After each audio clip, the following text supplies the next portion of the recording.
Ladies and gentlemen, what's going on? And welcome back to another beta video. Now, today we're going to be looking at the Survival Hunter, and my god, has this spec seen a massive journey over the beta testing phase. I almost considered it a broken spec towards the start of the beta. They were just really goddamn bad. Conflicting cooldown timers, focus starved to the point of casting Cobra Shot more than Explosive Shot, and just an all-round terrible spec with not even the talents working in their favor. Now, Blizzard were toying around with the idea of making Explosive Shot procs cost focus to cast, which was actually an interesting idea, but it kind of took a little bit of the fun out of it for me. However, time moves on, and Survival is back in a fairly stable position once again. So what has Survival lost in the button squish? Well, not as much as some other classes. The major difference is that we now lost buttons for Serpent Sting and Killshot. Serpent Sting now being a passive applied from casting Arcane and Multi-Shot, and Killshot being removed completely. And man, is this a big change. Just from an OCD point of view, I can't justify what else I really want to put on my usual Killshot binding, so there is definitely an empty space on my taskbar. Explosive Shot and Lock and Load have also gone through some changes over the beta. It originally started out on beta as gaining Lock and Load procs from multi-strikes, stacking up to 5 times, and Survival had a flat multi-strike buff to try and make this viable, especially in the early game.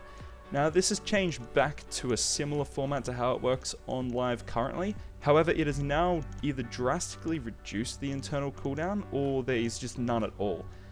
Now, this has both its ups and downs, because Lock and Load currently stacks to only having 2 procs, but because of the way the internal cooldown works, if any there, it is possible at the moment to gain another proc while getting rid of the remaining stacks, often wasting a proc or 2. It's possible that this is just a bug and will be fixed shortly, but a suggestion to Blizz on how this could be managed into even more fun would probably be to increase the maximum proc stacks to 4 or more. This could potentially make it work in a similar way to how it is currently on live with the Siege Fulcrum 4-set bonus, which is super cool and incredible fun when you get proc after proc. But away from wishful thinking, because first things first, I'm a realist.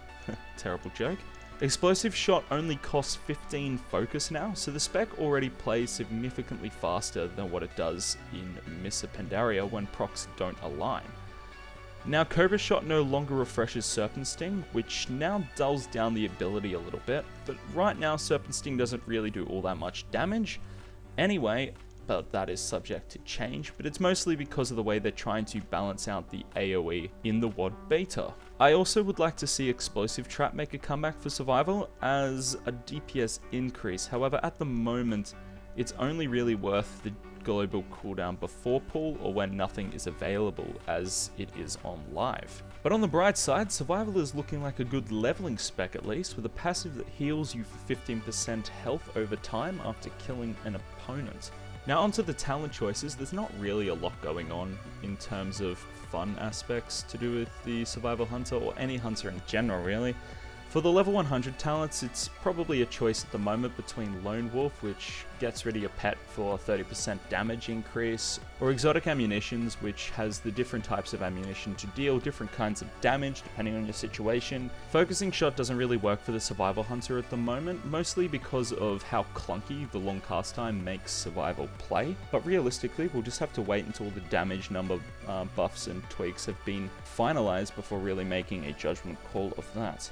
But overall, Survival is not looking too bad. I can see it really stacking up nicely come late game, especially with multi-strike. But yeah, not too much change going on. Thanks for watching.